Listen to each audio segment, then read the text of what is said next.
You probably already see more than you think. You just don't realize it yet. Every person leaves clues, small, silent signals. And once you learn to read them, you'll start to notice what was always there. Nietzsche's 18 psychological truths aren't a list of tricks, they're a lens. A way of seeing through the noise and down to what's real. This isn't a shallow guide or surface-level advice. What you're about to watch is a full breakdown, divided into 3 powerful parts. Each section builds on the last, and skipping ahead means losing the very depth that makes this work. So stay with me, because by the end of this series, you won't just read others. You'll begin to understand yourself in ways you never expected. Let's start at the beginning. From childhood, we're trained to trust what people say. Words are treated like truth. Language becomes our currency. But Nietzsche warned us, words aren't reality. They're a performance. People rarely speak from raw truth. They speak from fear, from ego, from learned behavior. That charming personality you meet, that loud confidence, that soft kindness, it might be real or it might be armor. A script written over years of experience, designed to protect, not reveal. Because here's the hidden truth. Most people aren't lying to you. They're lying to themselves. Nietzsche once wrote, "Every profound spirit needs a mask." He didn't mean that as an insult. He meant it as a warning. Don't confuse the mask for the person. People aren't fake because they're trying to deceive you. They're wearing masks because it's the only way they've survived. And once you realize this, your perception shifts forever. Let's break it down. 1. Everyone wears a mask. Not because they're fake, but because they're scared. To survive in society, people build versions of themselves they think will be accepted. The smiling overachiever, the laid-back cool guy, the tough leader, the overly kind helper. But the mask always slips, and the first sign of truth is tension. Watch what makes someone uncomfortable. When they deflect, when their voice changes, when they laugh too long or look away too quickly. That's where the mask cracks. That's where the real person begins. 2. What someone hates in others reveals what they hide in themselves. Nietzsche's second insight cuts deep. Projection. When someone constantly mocks arrogance, it's often because they feel inferior themselves. If someone can't stop pointing out liars, they may be lying to themselves. The parts we shame in others are often reflections of the parts we haven't accepted in ourselves. Want to read someone clearly? Don't just look at who they admire. Look at what they criticize and ask why. 3. Silence says more than speech. Nietzsche didn't trust words. He saw language as the tool of the herd, used to hide, not reveal. When someone pauses too long, dodges a topic, or offers canned replies to serious questions, pay attention. That silence is louder than speech. A person avoiding vulnerability is revealing exactly what they're afraid to face. 4. Excessive virtue is often disguised vanity. Be cautious with the person who constantly proclaims their purity, who always seems morally righteous, who's always correcting others or preaching values. Nietzsche called this the will to power in disguise. Sometimes, morality becomes a mask for superiority. The louder the virtue signal, the more likely something's being hidden behind it. Because true goodness, it doesn't need to prove itself. 5. People don't lie to you first. They lie to themselves. This is the game changer. The most common lies, "I'm fine," "I don't care," "I'm over it," aren't meant to deceive you. They're internal rehearsals. Things people say to themselves so often, they start to believe them. Nietzsche didn't see self-deception as evil. He saw it as a defense mechanism, a way to keep moving in a painful world. So when someone's story feels off, don't assume they're trying to fool you. Realize they've been running from the truth inside themselves far longer than they've been hiding it from you. 6. Where someone feels superior, they're often hiding deep inferiority. This is vintage Nietzsche. The person who constantly name drops, who reminds you of their success, who dominates the room. They may not be confident. They may be scared, terrified of being overlooked, terrified of not being enough. Real confidence doesn't need a spotlight. It just exists. If someone needs to prove, to control, to dominate, don't be fooled by the act. Behind the throne, you'll often find a scared child wearing a crown. Let's pause here for a second. Reading people isn't about judging them. It's about understanding what drives them. That person who interrupts constantly, they may be afraid of being forgotten. The one who obsessively posts about being so happy, they might be trying to convince themselves. The one who avoids eye contact while insisting they're fine, listen to the body, not the words. Use these truths not to manipulate, but to create space for compassion. Because the more clearly you see someone, the less likely you are to hate them. That was Nietzsche's real message. He didn't want you to read others so you could control them. He wanted you to see through the illusion so you could finally connect. And if you've ever looked at someone and thought, this can't be all there is. If you've ever wanted to decode the moment their mask slipped, you're not alone. Let's go deeper. Because it's one thing to notice the mask, it's another thing entirely to see it crack. If you've paid attention, you've probably seen it before. That flash of discomfort when a belief gets challenged. The nervous laugh when a topic gets too close. The rapid shift in energy when they feel exposed. These aren't random behaviors.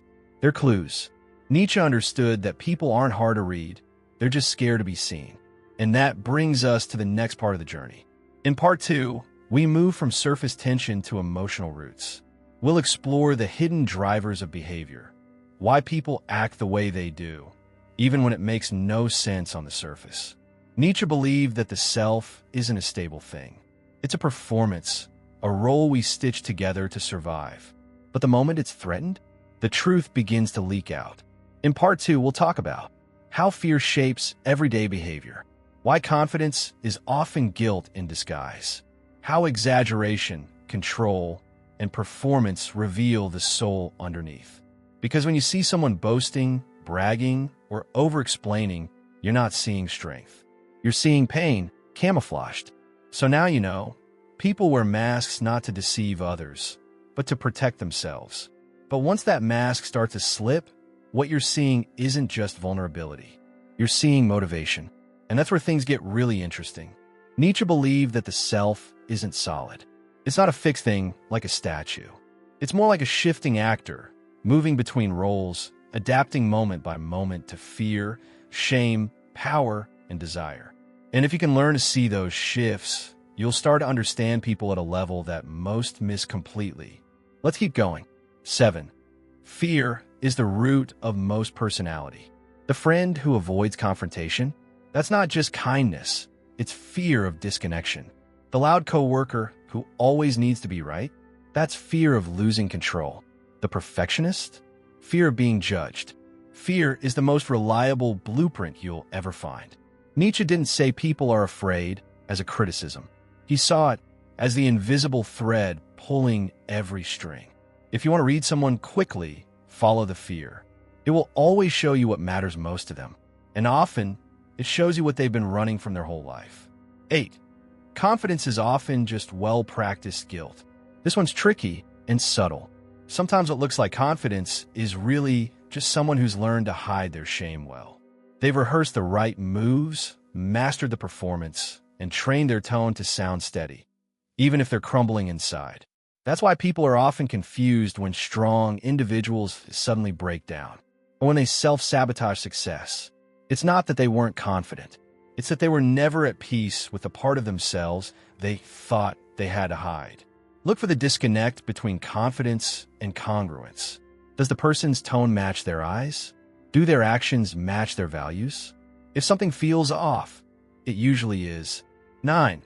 Excessive control reveals emotional chaos. If someone needs to control every little thing, conversations, plans, narratives, they're not strong. They're anxious. They've built their sense of self around predictability. And when something threatens that, they overcompensate. Control is often just a coping mechanism for uncertainty. This shows up in relationships, workplaces, and even online. The more controlling someone is, the more afraid they are of being exposed. Nietzsche's take? He believed that strength wasn't about domination. It was about being okay with not knowing. That the truly powerful are those who don't need to control everything to feel secure. 10. What someone exaggerates is what they doubt in themselves. You've seen this.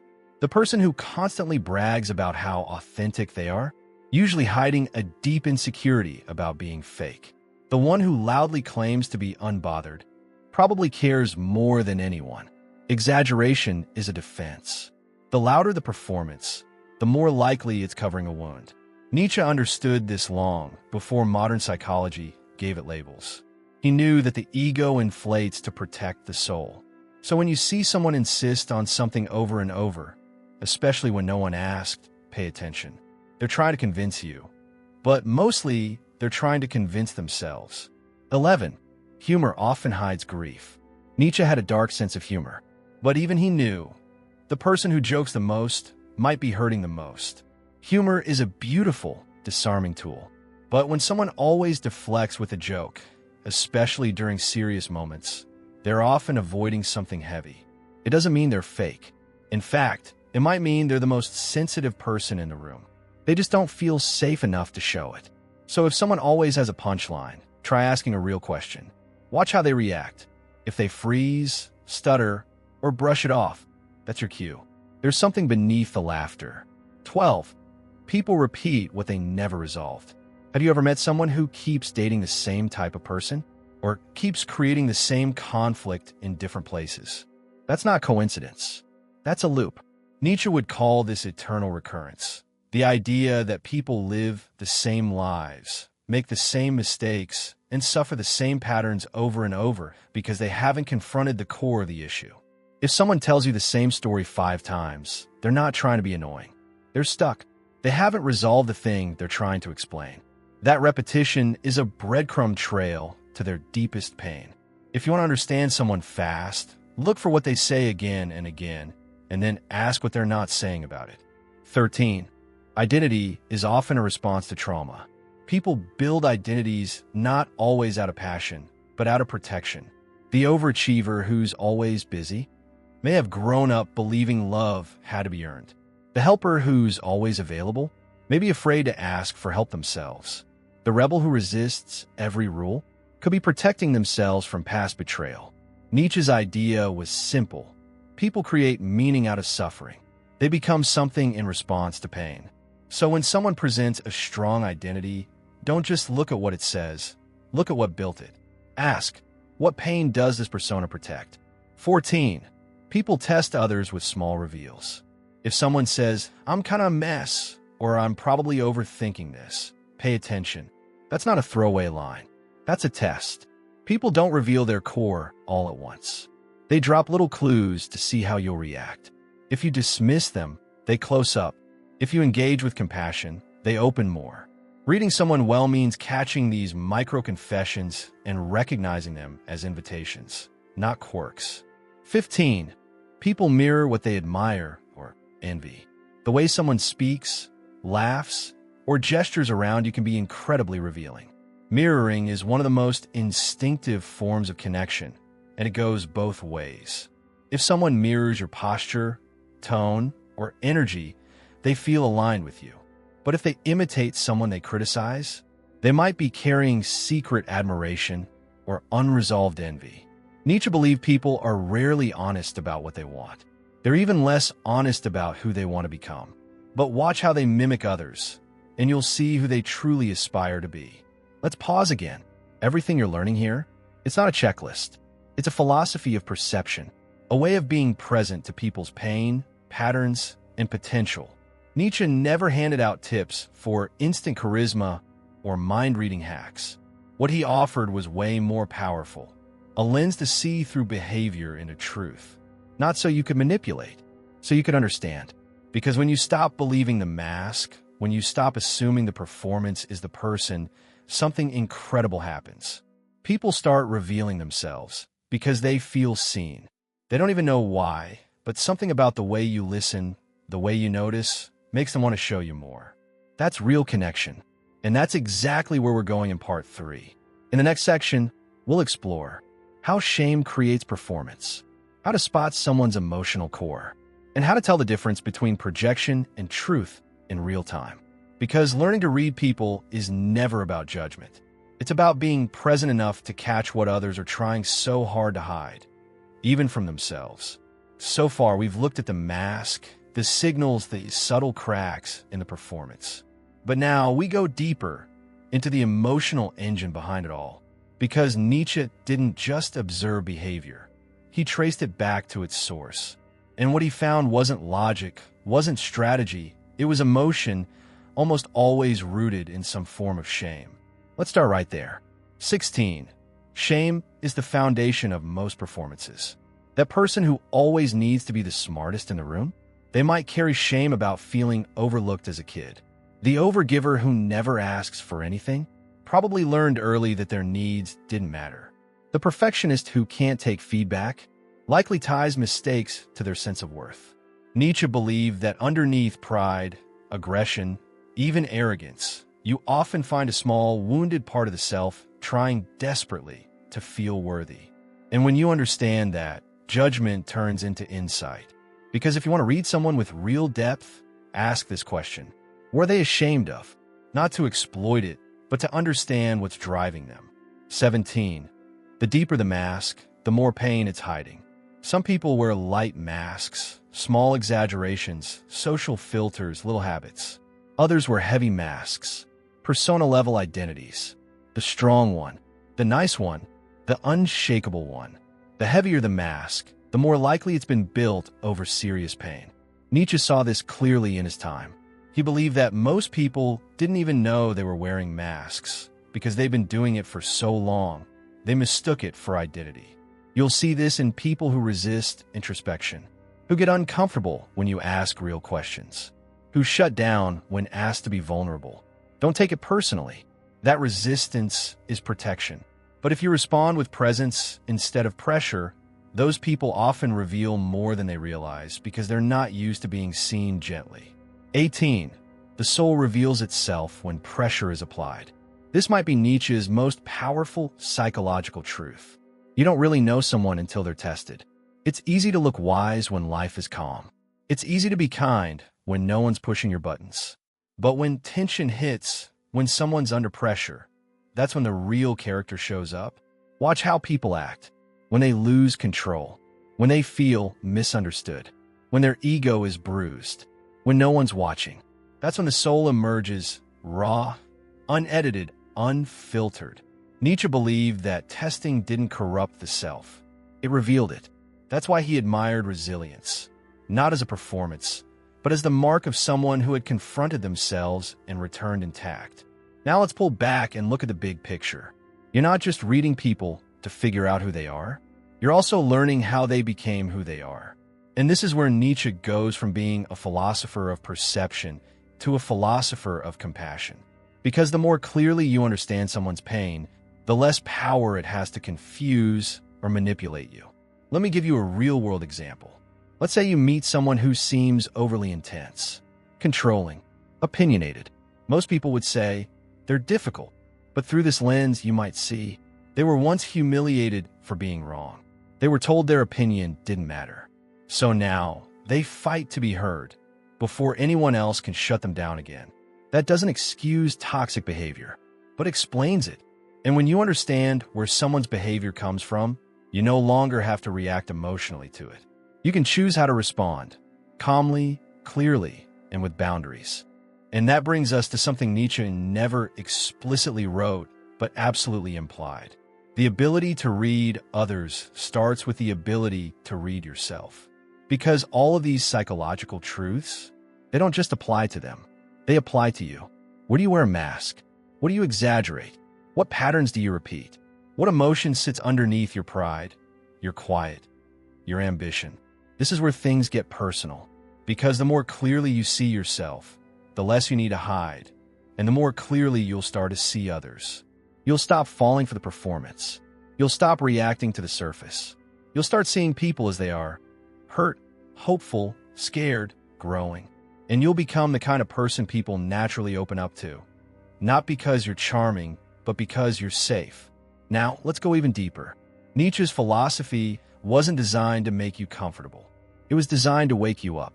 He believed that most people live in illusions about themselves, about others, about the world. And his goal wasn't to replace those illusions with new ones. His goal was to shatter them so that whatever remained was real. That's what you're doing here. Every time you learn to read beneath someone's surface, you're participating in that same project. You're refusing to accept the mask. You're refusing to be manipulated by appearances. You're insisting on something more real. And that makes you dangerous in the best possible way.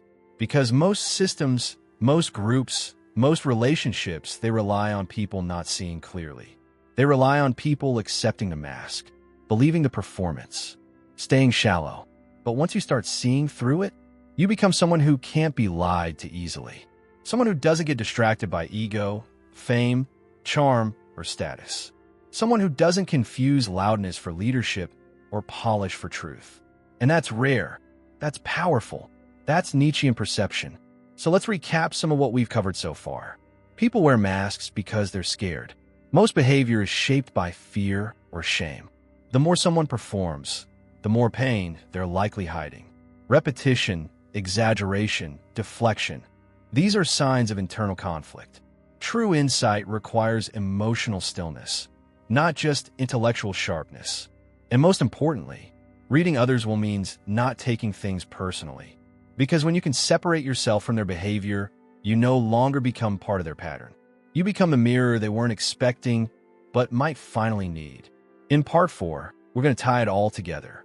We'll talk about how to use this awareness ethically, how to avoid burnout as a highly perceptive person, and how Nietzsche's final insights lead not just to sharper perception, but to a richer life. Because reading people isn't just a tool for decoding others. It's a path to deeper human connection. And that, more than anything, is what Nietzsche wanted us to reclaim. So now you know how to read people. You've seen the signals. You've learned to look past the performance. You've followed the fear. And maybe, along the way, you've started to see yourself a little clearer too. But let's ask the real question. What do you do with this knowledge? Because the ability to see through people isn't just powerful, it's dangerous. And Nietzsche understood this better than most. He knew that when you see clearly, when you stop falling for illusions, you become someone who can't easily be controlled. And that changes everything. Let's start with what not to do. Don't weaponize perception. It's tempting. Once you learn how to read someone's insecurities, their fears, their patterns, you might want to use it to win arguments, to gain power, to control outcomes, to manipulate emotions. But Nietzsche would say, that's weakness. That's ego. That's a small self trying to feel big. And the moment you start using this awareness to exploit others, you become the exact kind of person Nietzsche warned us about. Because truth without compassion is cruelty. And perception without ethics is just manipulation. So instead of asking, how can I use this? Ask, how can I support people with this? Because the deeper you see into someone, the more responsible you become for how you treat them. Let's talk about boundaries. One of the hardest things for highly perceptive people is overcaring. You see someone's pain. You see the fear behind their anger, the grief behind their perfectionism, the self-doubt behind their bragging, and you feel pulled in. You want to fix, to comfort, to rescue. But Nietzsche didn't believe in saving people. He believed in challenging them to wake up, to evolve, to confront themselves. And sometimes, the most loving thing you can do is not to make someone comfortable, but to hold up a mirror and let them choose what to do with the reflection. So ask yourself, am I helping this person grow? Or am I keeping them small by softening the truth? Am I staying in this dynamic out of empathy or guilt? Am I setting boundaries that honor what I know? Because reading people doesn't mean absorbing their pain. It means seeing it clearly and then deciding how close you want to stand. Now let's talk about your own journey. The more you understand others, the more you'll confront yourself. That's the secret truth of this work. You start out wanting to read them, but end up reading you. Because every trait you notice in someone else exists somewhere in you. The arrogance, the insecurity, the control, the projection, it's all there. And Nietzsche believed that true self-awareness isn't found through comfort. It's found through conflict, through friction, through the raw honesty of seeing what you'd rather avoid. He called this the will to truth. It's not soft. It's not pleasant. It's not easy, but it's liberating. Because once you stop lying to yourself, you stop needing to lie to others. And that's when people start trusting you without even knowing why. So let's put it all together. Here are the core truths Nietzsche gave us for reading anyone instantly and deeply. Everyone wears a mask, not to deceive, but to protect. What people hate in others is often what they deny in themselves. Words lie. Watch behavior instead. Virtue signaling often hides insecurity. People lie to themselves first and to others second. Superiority is usually a shield for deep inferiority. Fear is the foundation of most behavior. Confidence can be well-rehearsed guilt. Exaggeration means someone is unsure. Over-control is a response to inner chaos. Humor often masks pain. Repetition reveals unresolved trauma. Identity is often shaped by past wounds. People test you with small truths.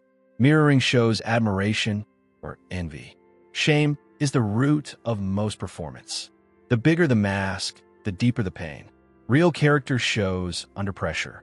You can use these as lenses, as reminders, as questions to carry with you in conversations, in conflict, in connection. But they're not meant to make you invincible. They're meant to make you more human, to help you navigate the world with sharper vision and a softer heart. So what now? Now, you pay attention. When someone speaks, listen beyond the words.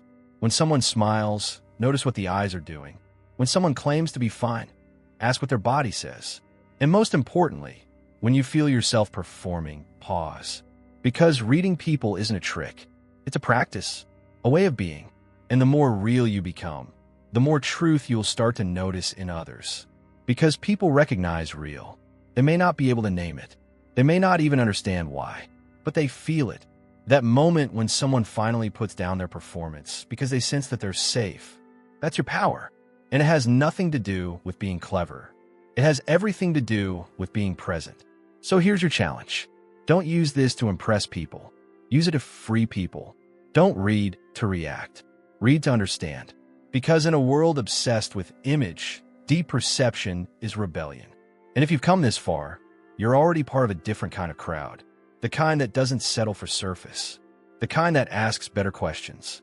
The kind that sees without needing to fix, flatter, or fake. Nietzsche's final gift isn't just awareness. It's agency. The ability to know what's real and act accordingly. To see clearly. To feel honestly. And to choose connection over control. Thanks for watching. If this resonated, drop a comment below. Which of the 18 truths hit you the hardest? Which ones have you seen in others? Or in yourself? And if you want more videos like this on philosophy, psychology, and how to live more awake, make sure to subscribe. Because in a world of noise, we're here for the signal. Until next time, stay curious, stay present, and remember, what people show you is only the beginning. What you see depends on how willing you are to look.